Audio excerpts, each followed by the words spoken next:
Bueno, profesor, quería preguntarle acerca de la obediencia en Jesucristo, que es un tema que me parece, por lo menos a mí, un poco confuso, me ha quedado. Eh, ¿Hay obediencia como tal en Jesucristo, como puede ser en cualquier persona normal, digamos?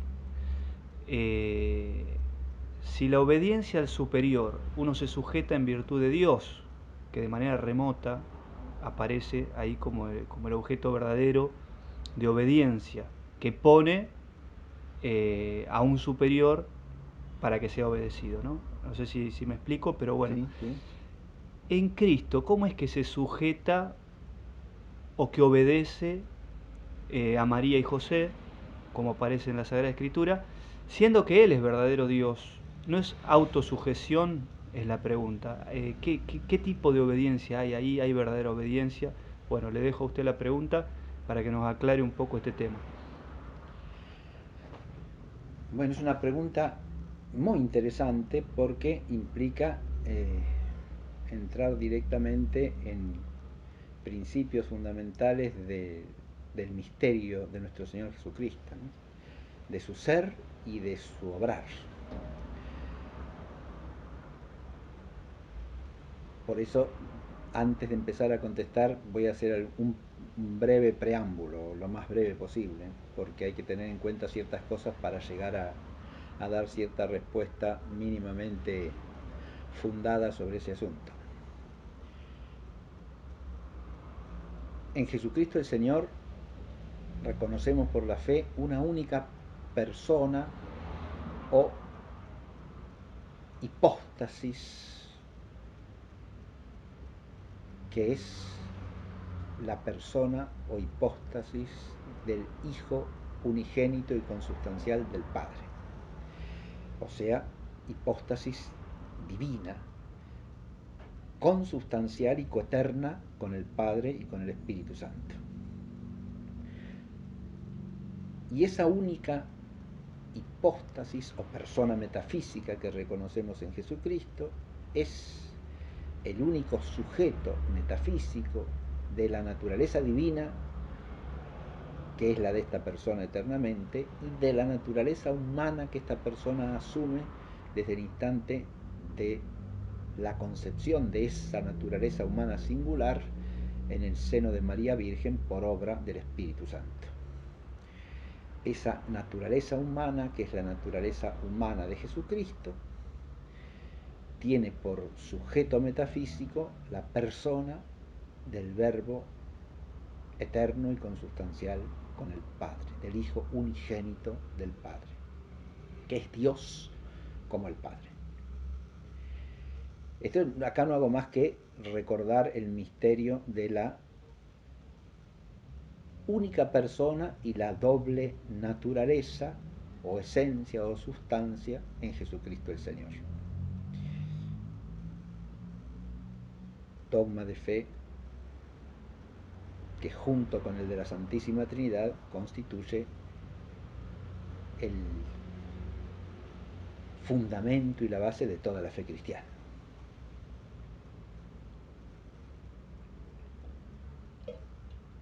El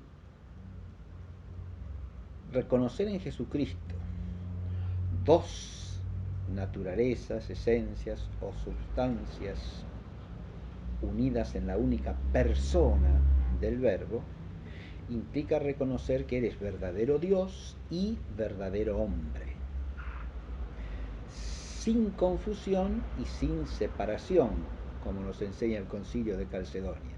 Esas dos naturalezas son íntegras cada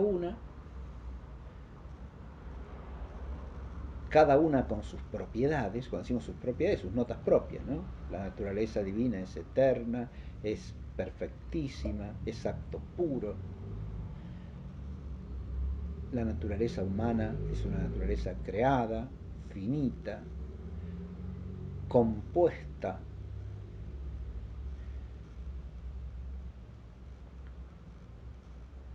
de materia y espíritu, de cuerpo y alma. Es una naturaleza con composición de acto y de potencia, con todas sus potencias naturales, ¿sí? Entre las cuales están su inteligencia y su voluntad como potencias propias del alma racional de nuestro Señor Jesucristo. Inteligencia y voluntad del Señor que operan como una inteligencia y una voluntad humanas, aunque no como las de cualquier ser humano. Y ahí viene el otro asunto que hay que aclarar. Pero por ahora quedémonos en esto. Si hay en nuestro Señor dos naturalezas, cada una de las naturalezas es íntegra en su esencia y en sus propiedades. Y ambas se dan en Él sin confusión, sin mezcla. Eso se dice contra el error llamado monofisismo, ¿no? Pero también sin separación en el sentido de que las dos están unidas en una única persona. Son una única persona. No son dos seres, dos personas distintas. Jesucristo Dios, o mejor dicho, el Hijo Dios por un lado y Jesús el hombre por otro, con lo cual no habría verdadera unidad personal y no sería un solo ser, sino dos seres distintos relacionados de alguna manera. Mientras que eso se dice contra el error de Nestorio, ¿no? Ya en el concilio de Éfeso. Entonces son dos naturalezas unidas, pero no confundidas, distintas, pero no separadas. Esto hay que tenerlo bien en cuenta en este tema para advertir que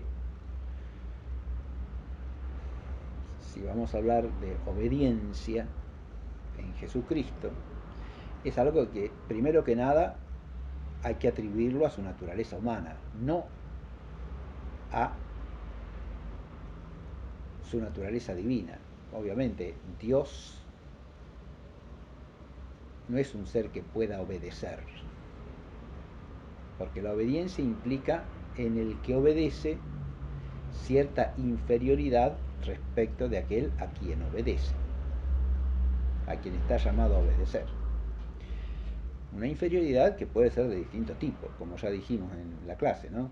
La inferioridad absoluta de las criaturas racionales se da respecto a Dios, y la inferioridad relativa se da respecto a otras criaturas de su misma naturaleza, ¿no?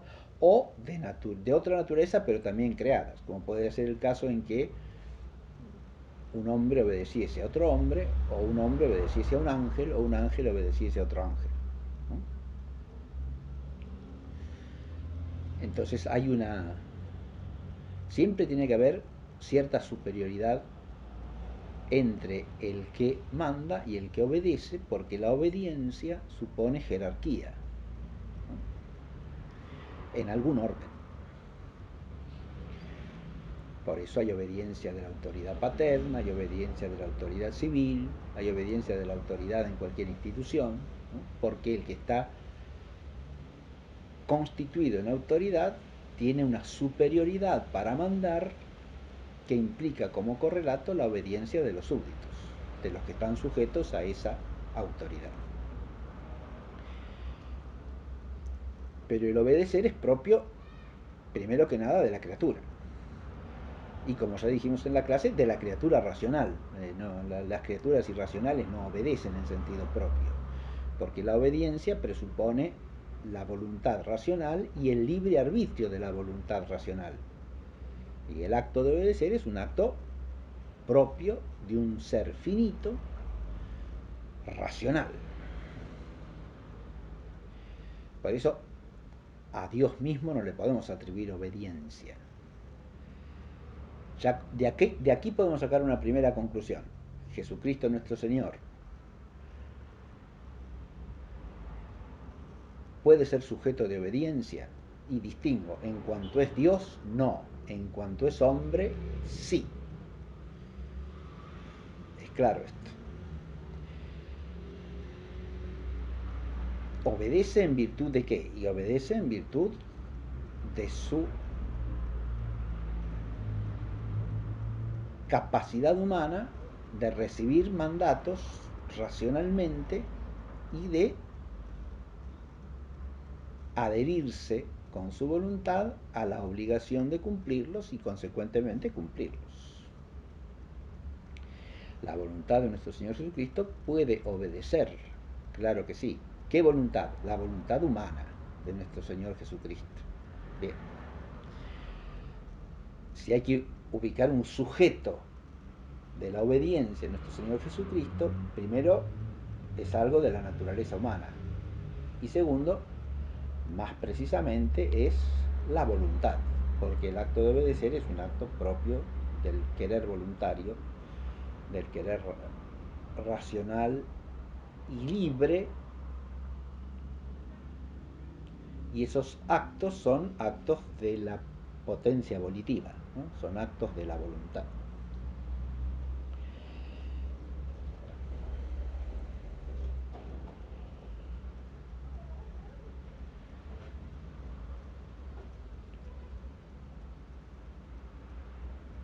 Ahora, dije que la naturaleza humana de un Señor Jesucristo y lo mismo todas sus potencias humanas se dan en Él íntegramente, pero ni en cuanto a su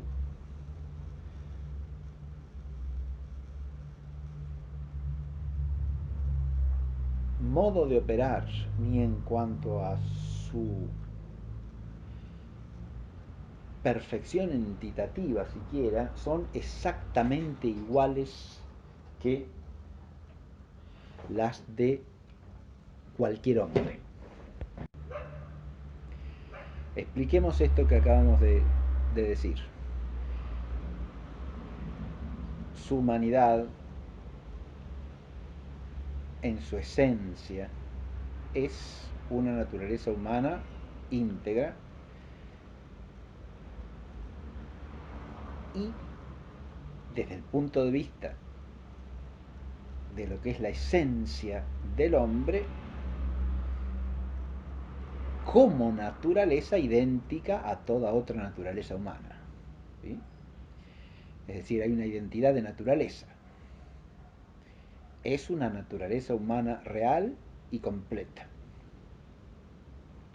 Pero, dijimos, no es ni en su perfección y dignidad entitativa, ni en sus modos de operar igual a cualquier naturaleza humana.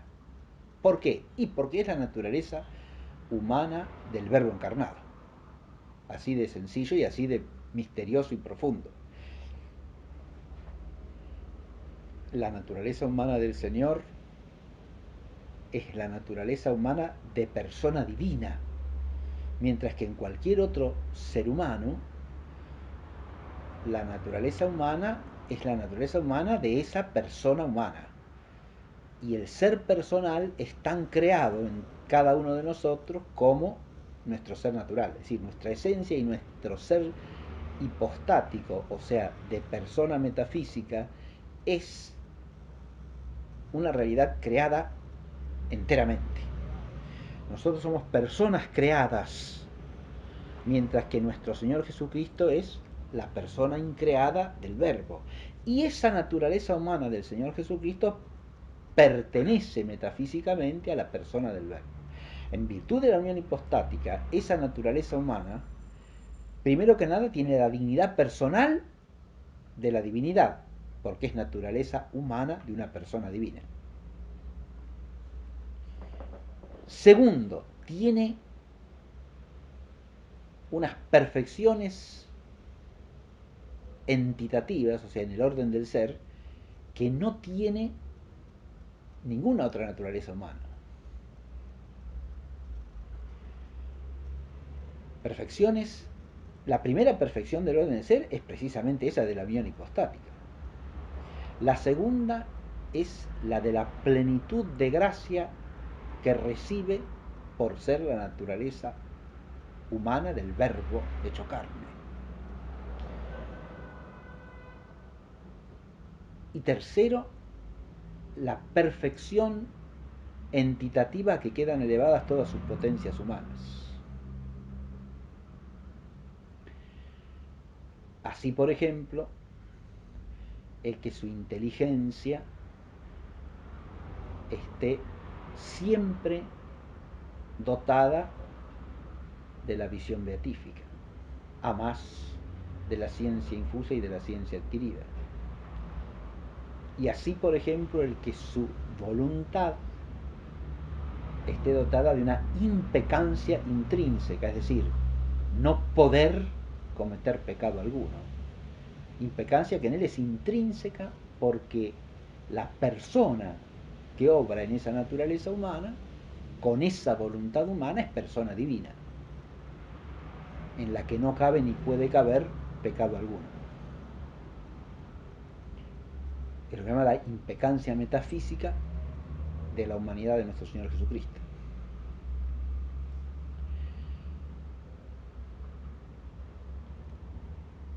De estas perfecciones entitativas deriva que el modo de operar de la inteligencia y de la voluntad de nuestro Señor, y de todas las potencias inferiores, hay que decir análogamente lo mismo,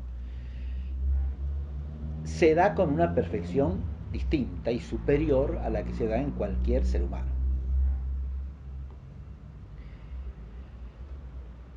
Ahora volvamos a nuestro tema desde aquí. La voluntad de nuestro Señor Jesucristo puede obedecer. Primera pregunta, ¿es posible que obedezca? Ciertamente que sí, porque no es, hemos dicho ya, hemos descartado que obedezca con su voluntad divina. La voluntad divina, que es la voluntad de Dios, de las tres divinas personas, no cabe que obedezca. No tiene sentido hablar de obediencia porque dijimos que un presupuesto necesario de la obediencia es que haya una jerarquía entre el que manda y el que obedece. Y eso queda descartado de Dios en sí mismo. De manera que no puede haber obediencia de Dios, porque Dios no admite superior, y la voluntad divina, que sigue a la esencia y naturaleza divina, es una y es la misma del Padre y del Hijo y del Espíritu Santo. Entonces, si cabe obediencia a nuestro Dios Jesucristo, es en su voluntad humana. ¿Es posible que la voluntad humana del Señor obedezca? Y la respuesta es ciertamente que sí, porque siendo voluntad humana es inferior ¿a qué? Y es inferior a Dios, es inferior a la voluntad divina, ¿o no? El hecho de que la voluntad humana y la voluntad divina se den en la misma persona no es impedimento ni obstáculo a que la voluntad humana se pliegue a la voluntad divina en todo lo que ésta manda. Y la perfección entitativa y operativa de la humanidad de Jesucristo hacen que ese sujetarse a la voluntad divina de su voluntad humana sea perfecto. En Jesucristo hay una perfecta sujeción de la voluntad humana a la voluntad divina, que en él se da de un modo totalmente singular.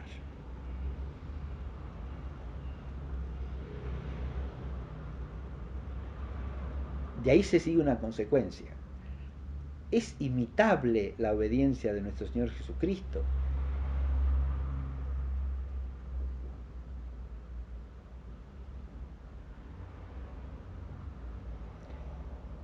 En cuanto modelo de la sujeción de la voluntad humana al querer divino, ciertamente que sí.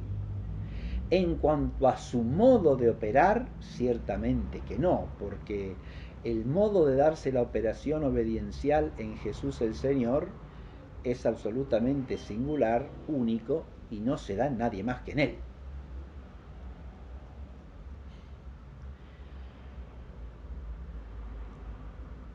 El obedecer con su voluntad humana a su voluntad divina es una autosujeción, como dice la pregunta. Es decir, podemos hablar de autosujeción. Y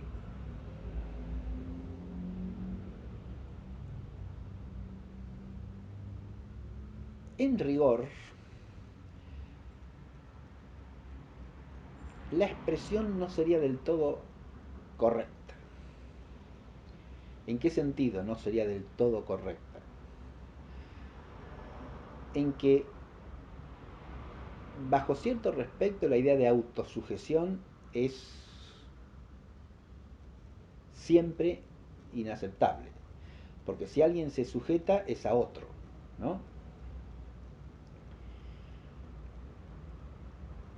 No puede haber sujeción si no hay cierta alteridad y cierta jerarquía.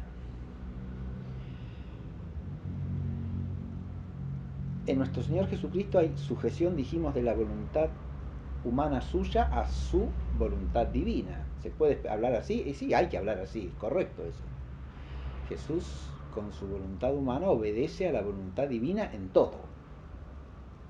Y obedece perfectamente porque su voluntad humana es impecable.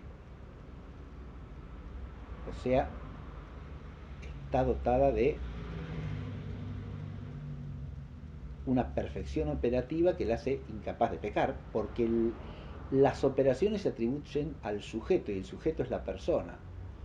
Y entonces, como la persona es persona divina, no puede haber pecado en la voluntad humana de Jesucristo.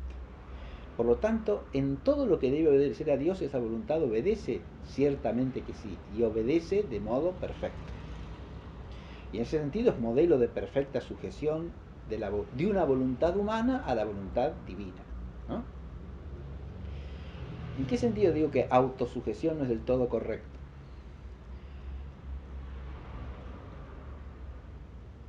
En el sentido de que la voluntad humana es la que se somete a la voluntad divina. Hay una cierta alteridad ahí, ¿no?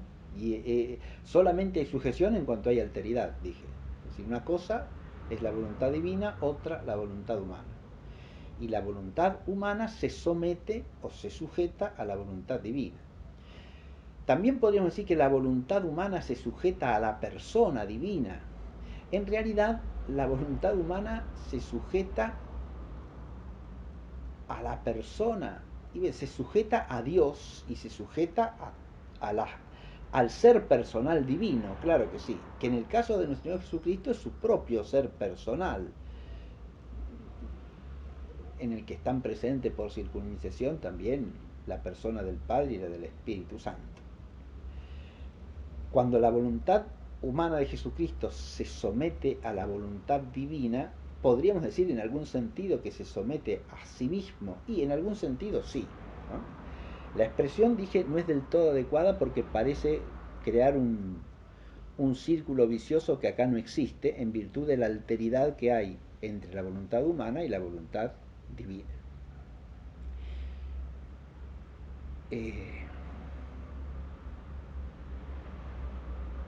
Pero uno puede pensar, podría ser la siguiente objeción: el obedecer no es de una persona en relación con otra persona. Algo de esto hemos dicho en la clase. Y pareciera que sí, que es una relación entre personas, ¿no? Y siendo Jesucristo persona divina, como persona obedece. Y si es persona divina, no cabe que obedezca. Obedece, sin embargo, en su naturaleza humana, ¿no? Y aquí viene un aspecto del misterio de Jesucristo que tenemos que tener en cuenta siempre, que es lo que se llama la comunicación de propiedades. El obedecer en Jesucristo es una propiedad de la naturaleza humana.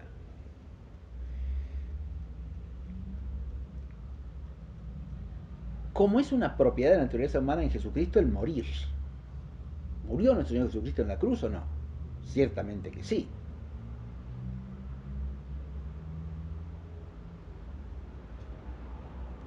Más aún, murió por obediencia a la voluntad divina, para cumplir el designio de la divina voluntad, en obediencia perfectamente amorosa a la voluntad divina. Y obediencia meritoria, que ahí viene otro misterio también. Pero esa capacidad de morir y de obedecer son propias de la naturaleza humana, ¿no?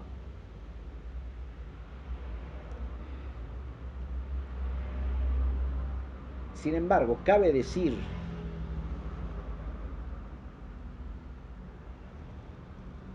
que Jesucristo nuestro Señor murió en la cruz. Y claro que sí, ciertamente que sí. Que Jesucristo nuestro Señor obedeció. Y también, sin duda. Y que tuvo sed. Y que tuvo hambre. Las dos cosas las dice explícitamente los evangelios, ¿no? Tuvo hambre después de pasar 40 días en el desierto, dice el evangelio, ¿no? Estaba sediento y se detuvo junto al pozo de Jacob y le pidió a la samaritana, a la mujer samaritana, que le diese de beber. Bien. Todas esas cosas que predicamos del Señor las predicamos en virtud de su naturaleza humana. Y ahí viene el asunto que plantean ya los padres de la Iglesia de si podemos usar expresiones como Dios murió en la cruz,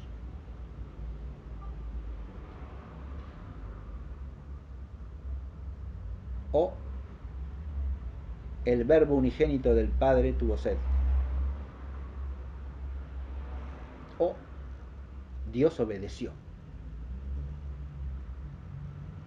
¿Se puede decir eso o no? Dios tuvo sed, Dios obedeció, Dios caminó por las calles de Jerusalén, Dios murió en la cruz. Y la respuesta es que sí. Esto lo llama la comunicación de idiomas. Si por Dios, por el Hijo unigénito del Padre, por Jesucristo el Señor, entendemos la persona, entonces de la persona se pueden predicar tanto las propiedades divinas como las propiedades humanas. Eso es una ley de la comunicación de idiomas. Así como podemos decir Dios murió en la cruz, podemos decir Jesús, el Nazareno, es el creador del mundo. Al revés, ¿no? Ahí lo nombro como hombre y le predico algo que es propio de su naturaleza divina. Pero como al nombrarlo como hombre identifico la persona y la persona es persona divina, está bien dicho que Jesús de Nazaret creó el mundo. Porque ¿quién es Jesús de Nazaret? Es el verbo encarnado. Y el verbo es Dios, el verbo creó el mundo. Entonces Jesús de Nazaret creó el mundo. Está bien. Y está bien decir Dios murió en la cruz. Está bien, también. Porque ¿quién es Dios ahí? Es el verbo encarnado Jesucristo.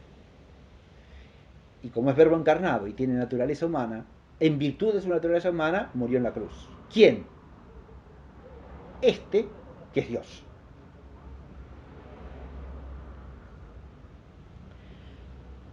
Lo que no se puede decir, por ejemplo, es la divinidad de nuestro Señor Jesucristo murió en la cruz.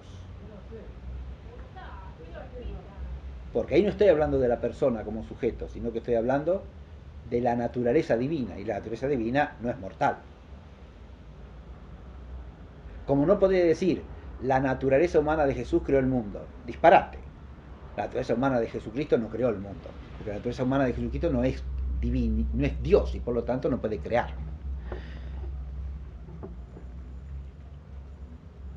Esta comunicación de idiomas se aplica a nuestro tema claramente.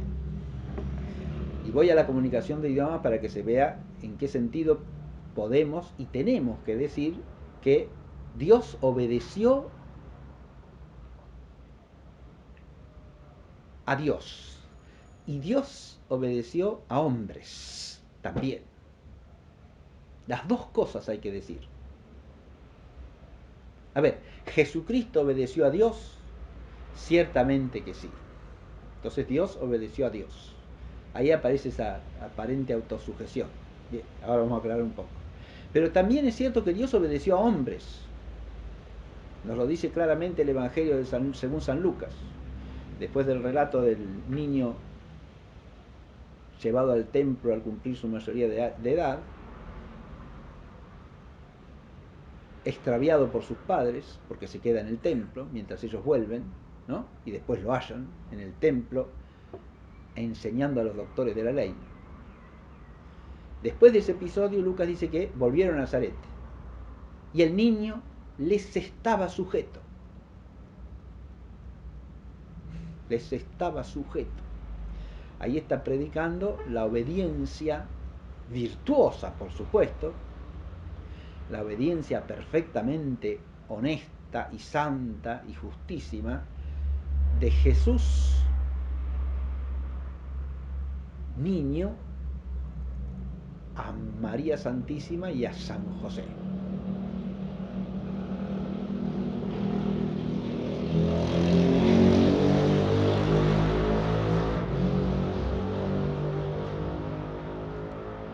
Qué bueno.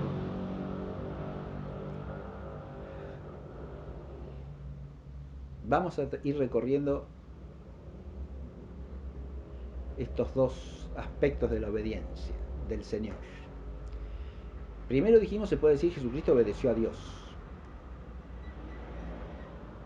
¿Qué quiere decir esto? Que nuestro Señor Jesucristo, verdadero Dios y verdadero hombre, en su naturaleza humana, con su voluntad humana, se sujetó libre y voluntariamente en todo a la voluntad divina.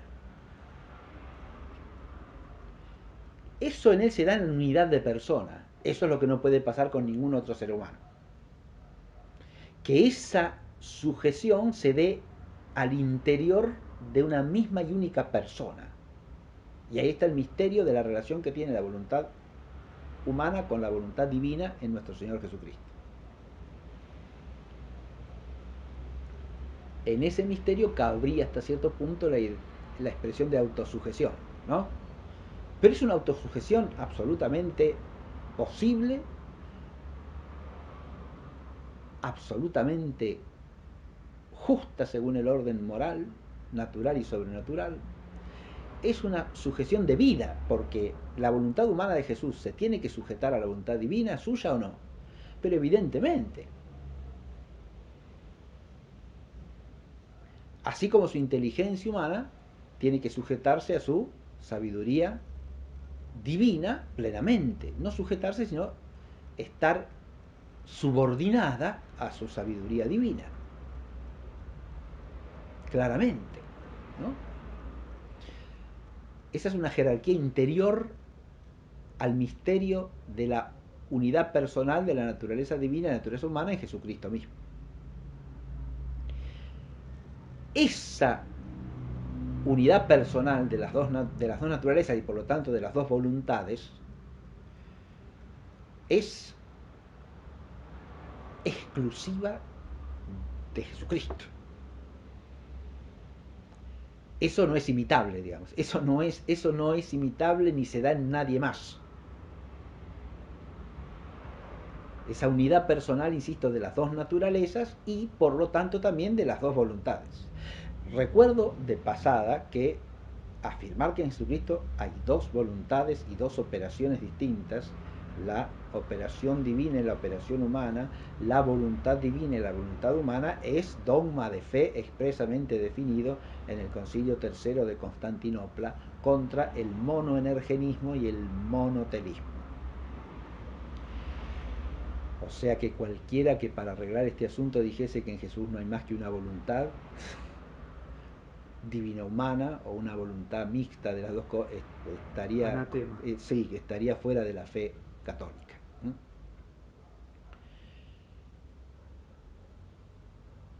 Sería una manera fácil de solucionar la cuestión y de eludir el misterio, pero precisamente por eso es un error tremendo, porque destruye el misterio del ser de nuestro Señor Jesucristo y de su modo de obrar consecuente a su ser, ¿no? Bien, hay entonces una voluntad humana plenamente sujeta a la voluntad divina en la unidad de la persona, ¿sí?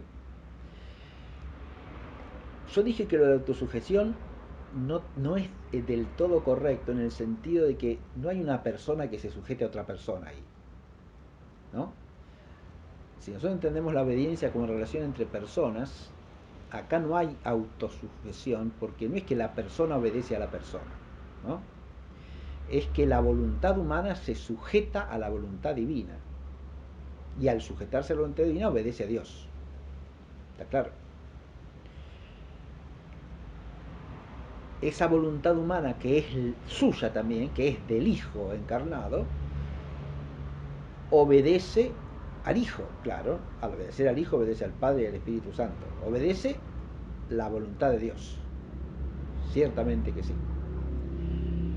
Que con su inteligencia humana,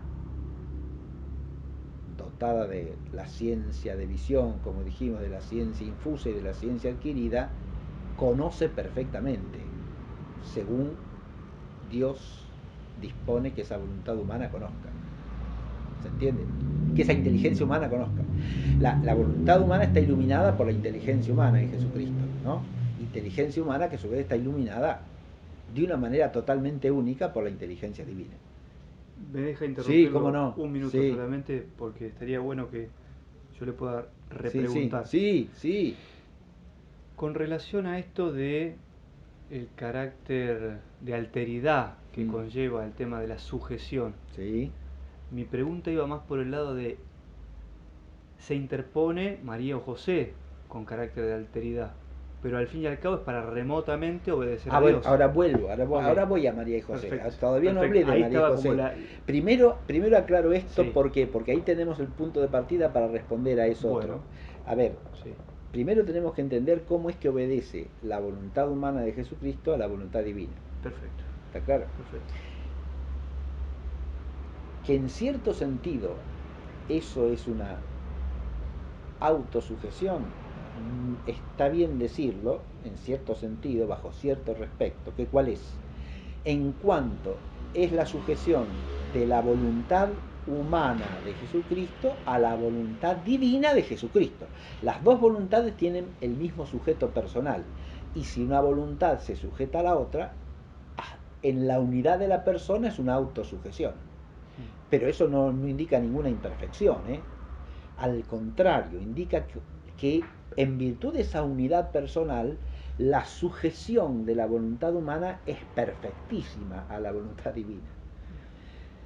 Cuando en nosotros la gracia santificante se hace más abundante y plena, cuanto más lo sea, más unida está nuestra voluntad humana a Dios, y por lo tanto mejor y más obedecemos a la voluntad de Dios.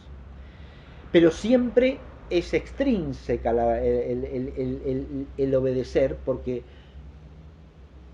la voluntad divina no es nuestra voluntad. Tiende a hacerse nuestra, entre comillas, en cuanto nosotros nos adherimos a ella, pero siempre es de otro ser esa voluntad. No es la voluntad. En cambio, la humanidad de nuestro Señor Jesucristo está unida al ser mismo de Dios, a la persona divina del Hijo, y tiene una sujeción perfectísima en virtud de esa unión personal. Sí. ¿Se entiende? Es decir, no va contra la idea de obediencia, esa autosujeción, sino que nos indica el grado supremo de perfección de la sujeción de la voluntad humana a la voluntad de Dios. Bien. Es la obediencia más perfecta que puede existir, para decirlo de otra manera, ¿no? Primero porque no puede ser desordenada por la impecancia de esa voluntad humana.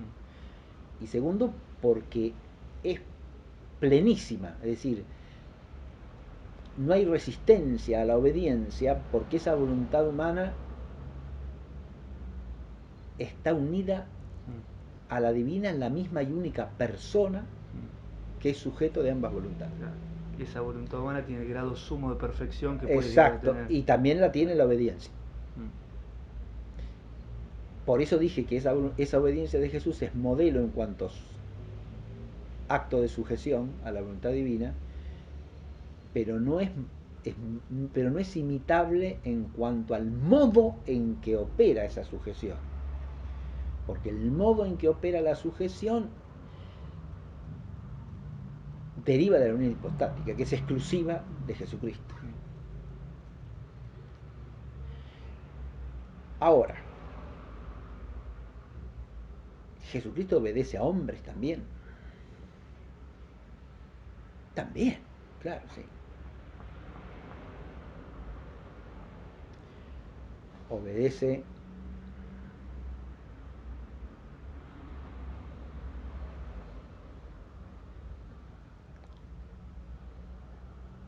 a su madre y a su padre, que es San José, ¿no? Que es su padre por ser el esposo de su madre y aquel a quien Dios ha elegido para que le haga de padre y para que sea su padre en el misterio del matrimonio virginal de María y de José, ¿no? Esa realidad del estar el niño sujeto a su madre, la Santísima Virgen María, y a su padre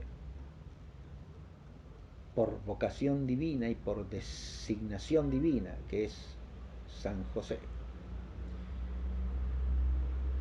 que es padre por pura designación divina sin que tenga participación alguna en su generación. El tema de cómo llamar la paternidad de San José es un tema clásico, dificilísimo de resolver, porque muchas de las denominaciones que se han usado a lo largo de la historia tienen defectos y defectos graves, ¿no? Hay algunas que directamente deben ser descartadas, como padre adoptivo, por ejemplo, que no es correcta, porque la adopción implica que alguien que no es el padre toma por hijo a alguien que tiene otro padre humano, y no es el caso de nuestro Señor Jesucristo, así que no.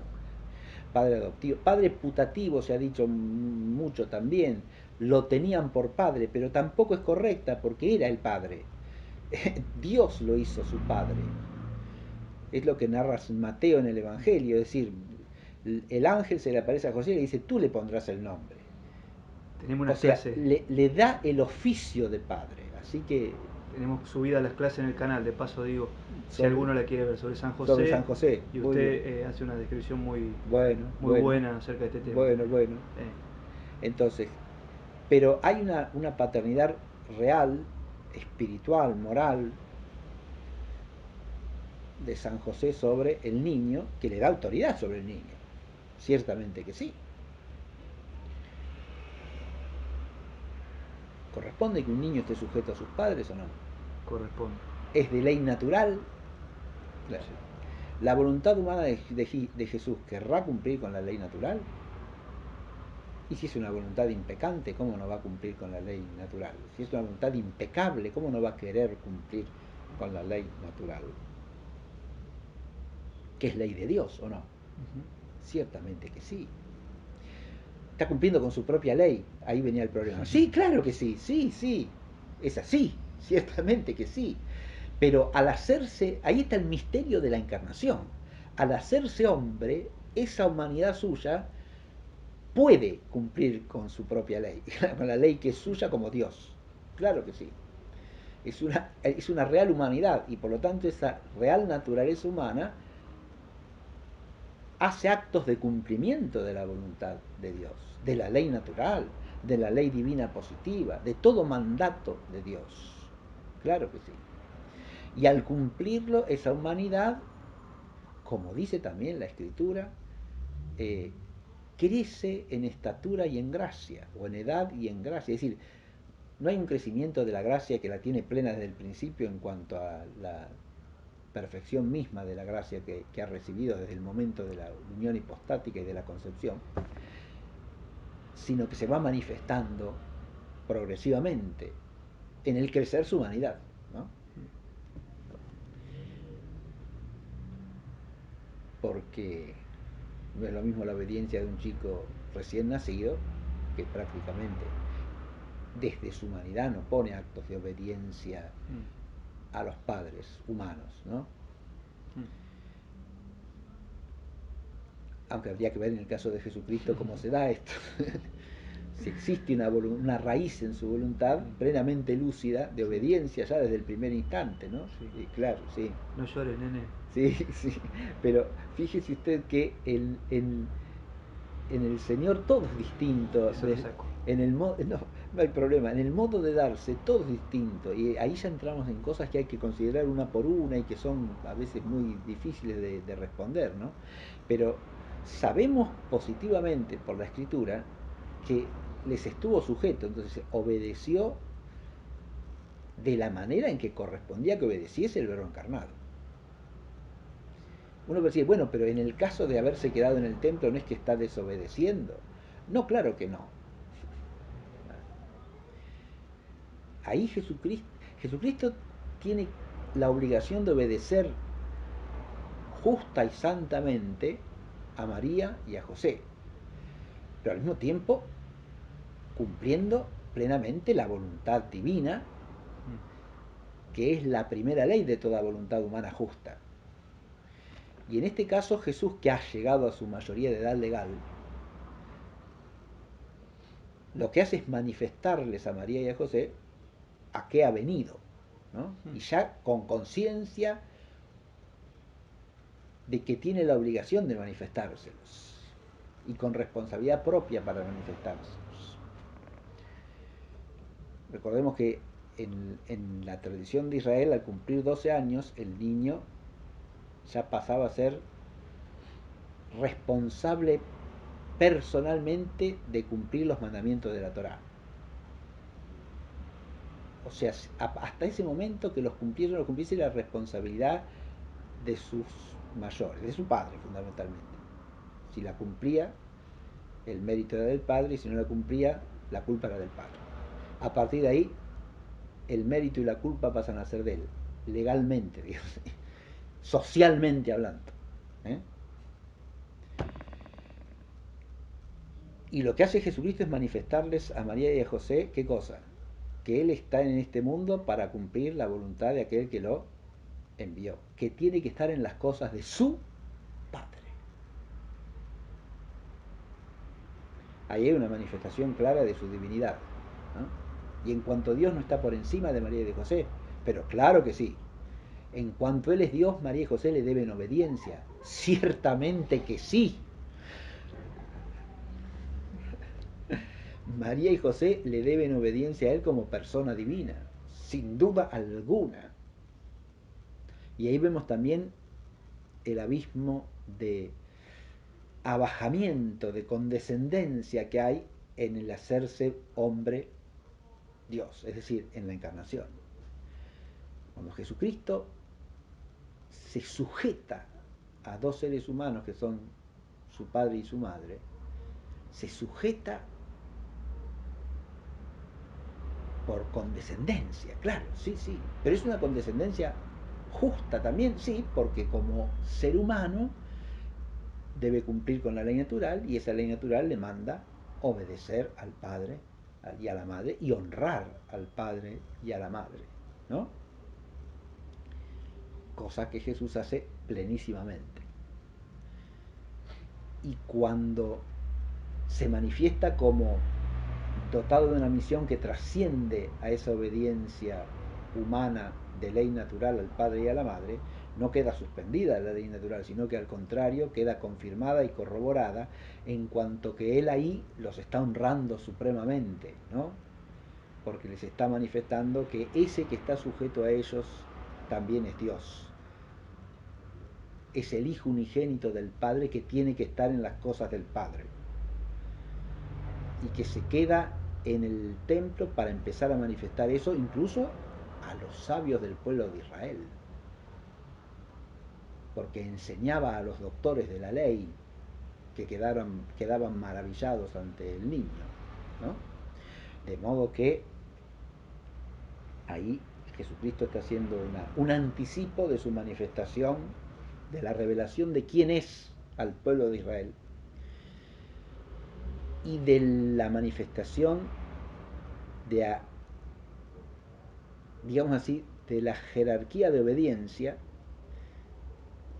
que existe en él perfectamente y que es modelo de toda obediencia santa a la que se apegan claramente María y José.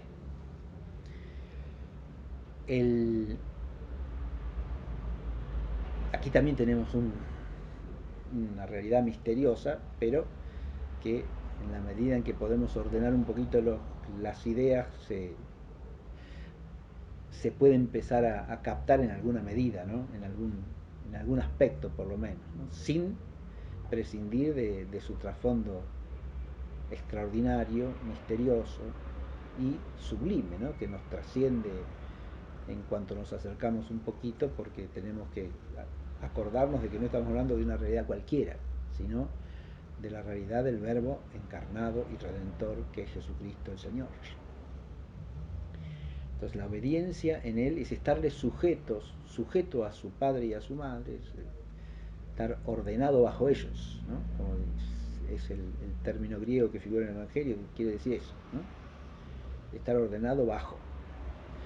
Y Jesús, en cuanto hombre, está ordenado bajo la autoridad paterna, claro, ¿sí? Eso es de ley natural, está establecido así por Dios. Y al cumplir con esa ley, se obedece a sí mismo. Bueno, tenemos que volver a lo que ya hemos dicho. La voluntad humana de Jesús el Señor está en todo sujeta a la divina y de modo perfecto. Por lo tanto, al obedecer la ley natural, obedece la voluntad divina suya, ciertamente que sí, es claro que sí. Al obedecer el designio de Dios que Él conoce plenamente,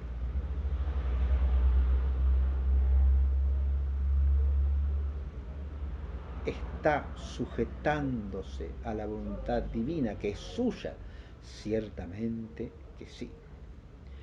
En todo caso, esta obediencia a la voluntad de Dios de la voluntad humana de Jesucristo,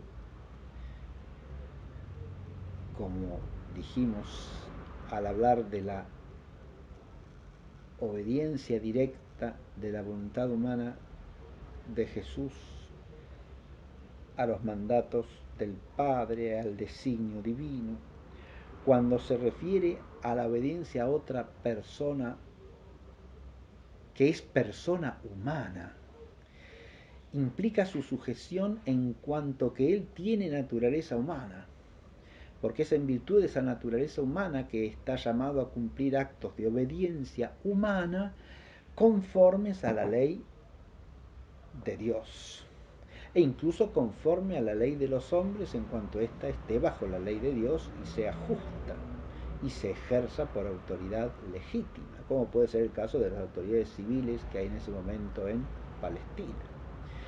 En todo eso, la naturaleza humana de Jesucristo está sujeta al orden y por lo tanto, cuando Jesucristo realiza un acto humano de obediencia, realiza un acto virtuoso. ¿Sí? Ahora uno puede preguntarse, ¿no hay ahí una inversión de la jerarquía? Porque si obedece él, que es persona divina, a una persona humana, no está invertida la relación jerárquica. Nosotros podemos decir, el Verbo encarnado obedeció a María, que es una persona humana. Estamos diciendo que una persona divina obedeció a una persona humana. Estamos diciendo que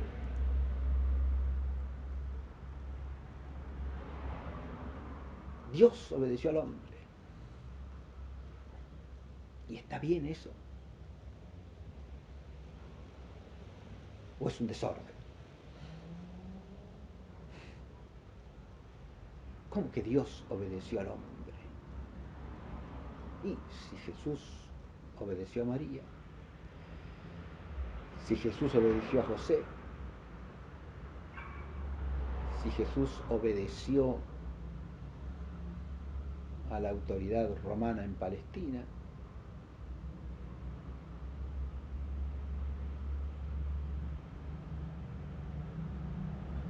eh, Dios obedeció al hombre.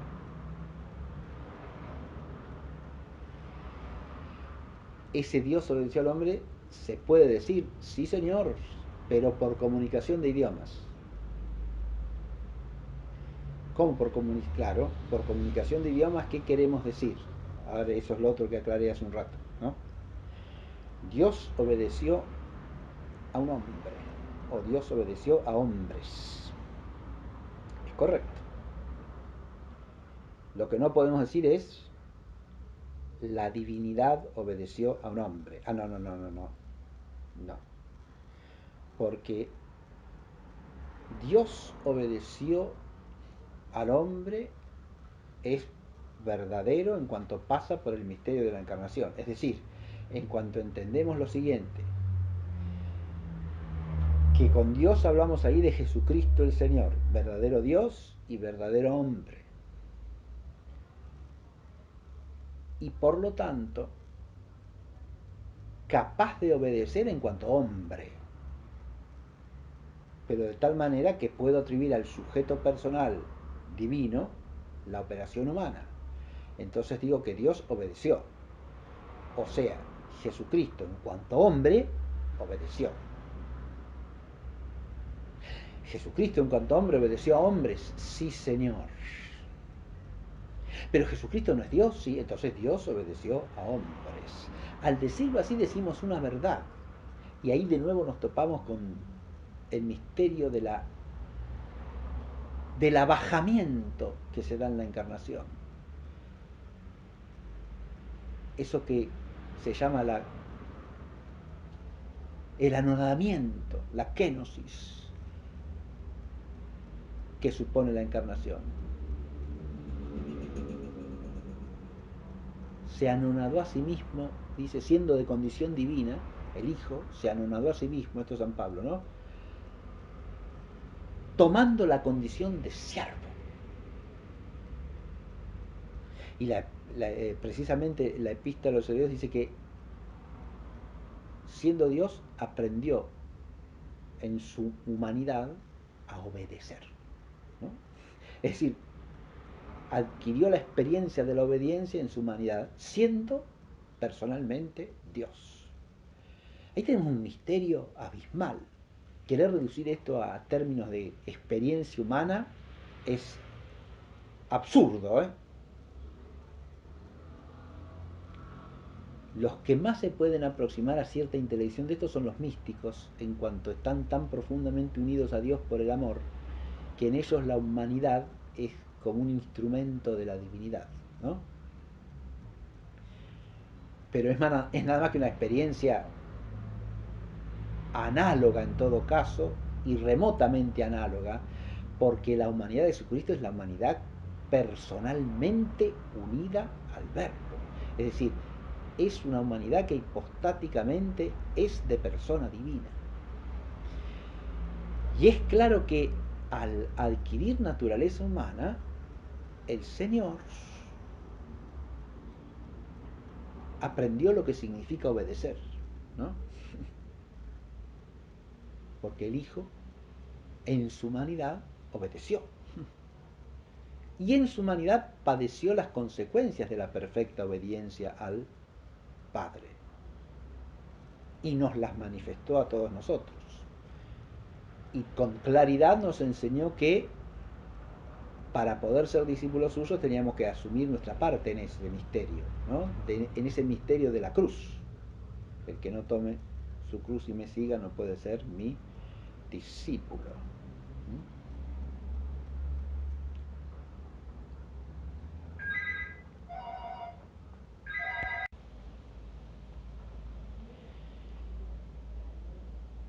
Con lo que llevamos dicho ya hemos dado una respuesta teológica a la duda que se planteó de entrada. Pero quizá cabe añadir algo más en el sentido siguiente.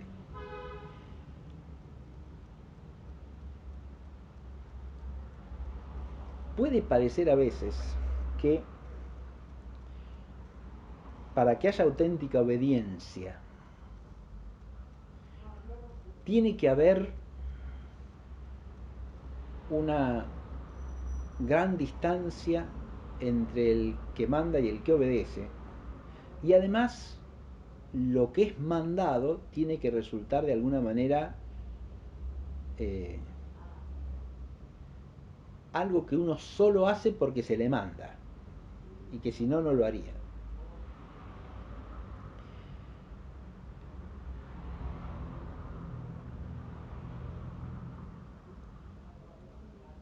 Pero es cierto, esto es así. Hace a la perfección de la obediencia que haya una gran distancia entre el que manda y el que obedece.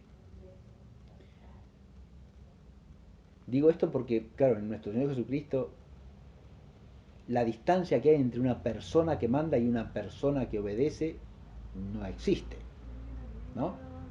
Entonces puede parecer que su obediencia es menos perfecta que la obediencia de un hombre que es persona humana a Dios,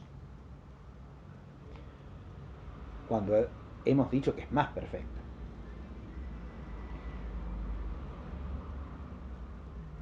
La perfección de la obediencia no viene de la distancia entre quien manda y quien obedece.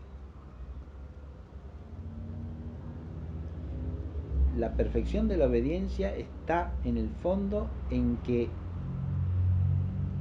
la voluntad del que obedece esté justa y santamente sometida a la voluntad del que manda. Esto es lo que hace a la perfección de la obediencia.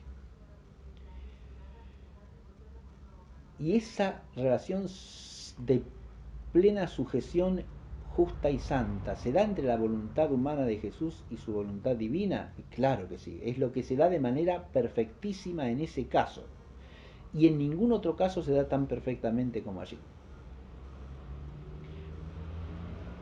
La unidad moral de las personas, cuando se trata de Dios y una persona humana, las aproxima.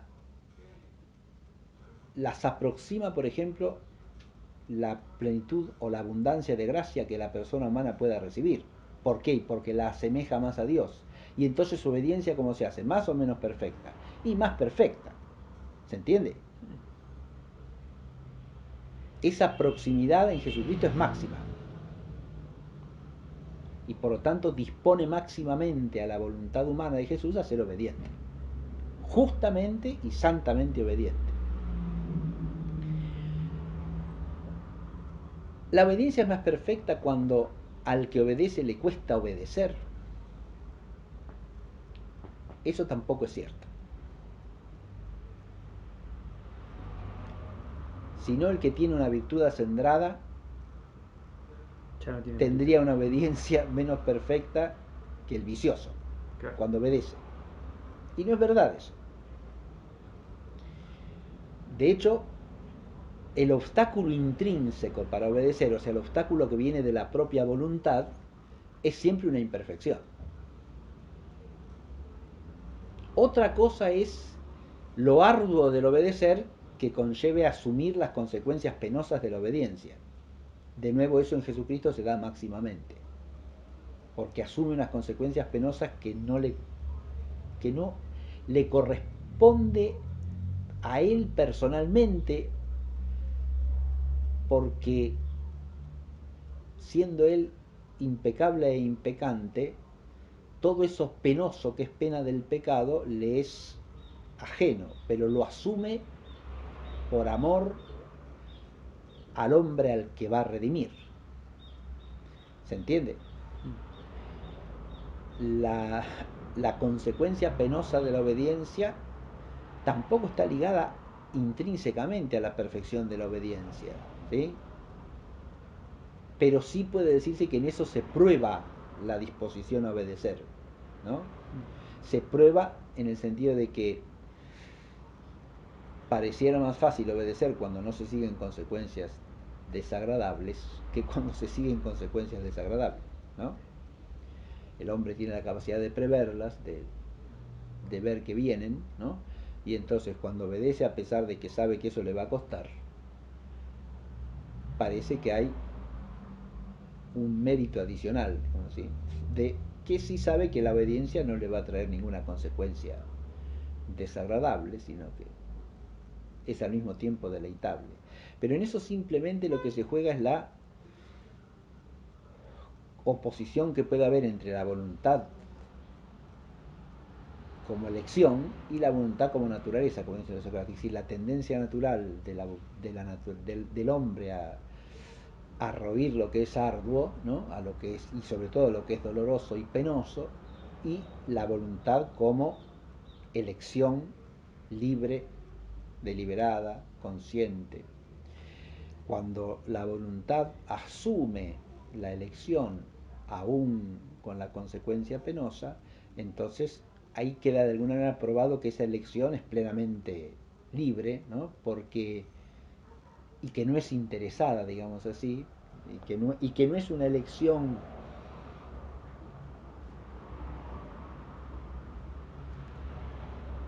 en que la obediencia sea irrelevante, sino que hay una manifestación de que esa obediencia es una obediencia por por plena entrega y por pleno amor a la voluntad a la que se obedece, ¿no? Bueno, pero esto se da también máximamente en la obediencia de Cristo. Es una obediencia, ya desde el primer instante de su existencia, una obediencia condescendiente. Es decir, es una obediencia que se da por abajamiento. Porque esa voluntad humana que obedece es la voluntad del Verbo encarnado, que como tal es Rey soberano de toda la creación y de todos los hombres, ¿no? Porque Dios.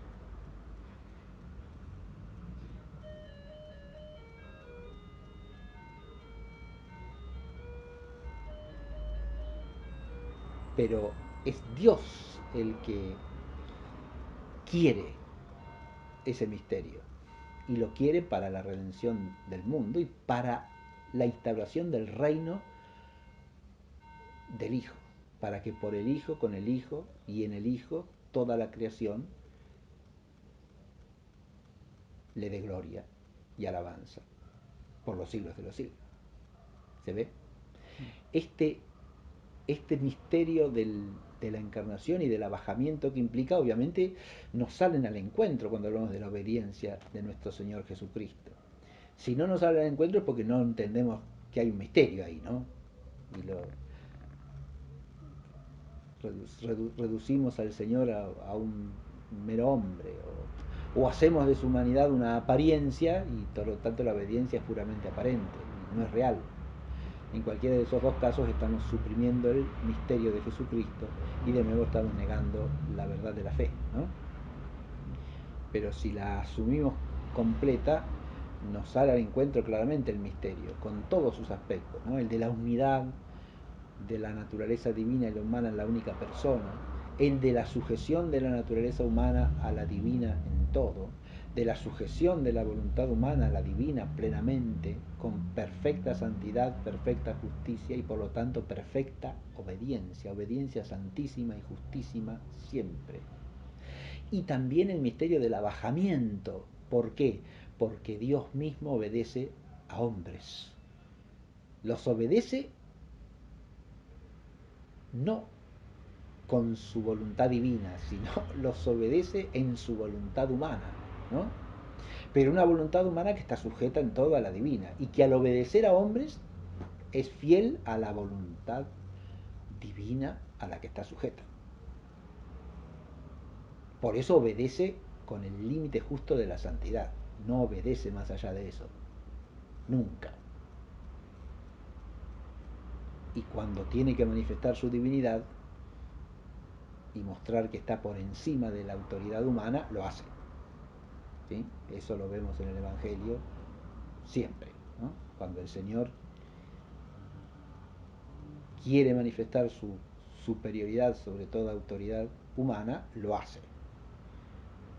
¿Quiénes son los que pagan impuestos? ¿Los hijos o los súbditos? Dice, ¿no? Le dice, ve y saca una moneda de oro de un pez para que no se escandalicen a Pedro. Ah, claro, sí, por ejemplo, es decir, la sujeción, pero ahí lo que hay es un ejemplo más bien de sujeción, ¿no? A la autoridad o Para que no se escandalicen. para que no, sí, Sí, claro, bueno, pero ahí hay sí, eh, es una, el no provocar escándalo es una manera de ser justo, ¿no? No hay que buscar el escándalo, no hay claro. que provocarlo sin necesidad, ¿no? Sí, sí, Otra cosa es que se escandalice a alguien hipócritamente o claro, farisaicamente, que eso no se puede evitar, ¿no? claro. Pero, pero sí cuando, por ejemplo, le dice en el prendimiento, les dice a Pedro y a los discípulos, si yo quisiese oponerme con la fuerza a que me lleven preso, invocaría a mi padre y enviaría una legión de ángeles para que me sacasen de aquí, ¿no? Mm, Ahí muestra cómo su sujeción a autoridad humana, cuando se da, es plenamente libre, porque él podría no hacerlo, ¿no? mm. Y sabe que puede no hacerlo. Podría usar su omnipotencia divina, podría usar su soberanía divina sobre los ángeles todos del cielo para que lo sacasen de allí, ¿no? Y ninguna autoridad humana lo capturase y lo llevase ante un tribunal para ser condenado, ¿no? Y hay algo de eso también en su gesto soberano cuando se queda en el templo, ¿no? Y ante las palabras de María, José no dice ni una palabra, ¿eh? Es María la que habla. Es decir, el aparente reproche lo hace la Santísima Virgen. Jesús le contesta, no sabíais que debo estar en las cosas de mi Padre. Es decir, les manifiesta claramente que hay en él una soberanía realmente divina, ¿no? Que está por encima de toda obediencia humana. Y eso manifiesta cómo esa obediencia cuando se da es condescendencia, ¿no? Es un abajamiento, ¿no? Pero es un abajamiento justo, ¿eh? Porque no obedece nunca de modo vicioso, obedece siempre virtuosamente, pero con el límite del misterio.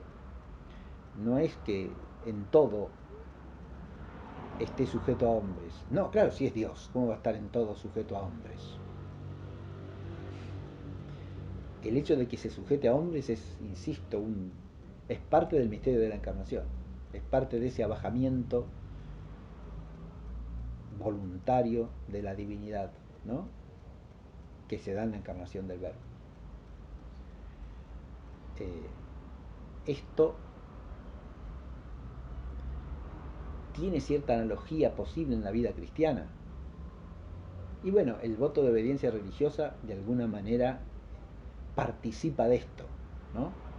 De alguna manera, no absolutamente, pero de una manera análoga, por eso es cierta participación implica que es analógico, ¿no? Porque ahí hay un someterse voluntariamente a la voluntad de otros hombres y de una regla determinada de vida, ¿no? Que va más allá de lo que exige la ley de Dios, ¿sí? Hay un cierto abajamiento ahí también, Mm, voluntario, ¿no? Que es claro. propio de la vida de perfección monástica, religiosa en general, ¿no? Dentro de la tradición cristiana. Pero eso precisamente siempre ha sido entendido como una participación en el misterio de Cristo, ¿no? Y tiene cierta analogía con esto que estamos diciendo respecto al obedecer el Señor. Pero, insisto, analogía solamente, porque el modo en que obedece Jesucristo nuestro Señor es singularísimo, es único. Y lo único que podemos hacer nosotros con esta inteligencia es aproximarnos a eso en cierta medida. Y siempre en teología, cuando uno se aproxima al misterio, lo que hay que hacer es respetar todos los datos del misterio. Eso es lo que a veces hace muy arduo hablar alguna cosa sensatamente en teología, ¿no? Que si uno elimina una cosa u otra, todo se facilita, pero ya no estamos hablando de la realidad.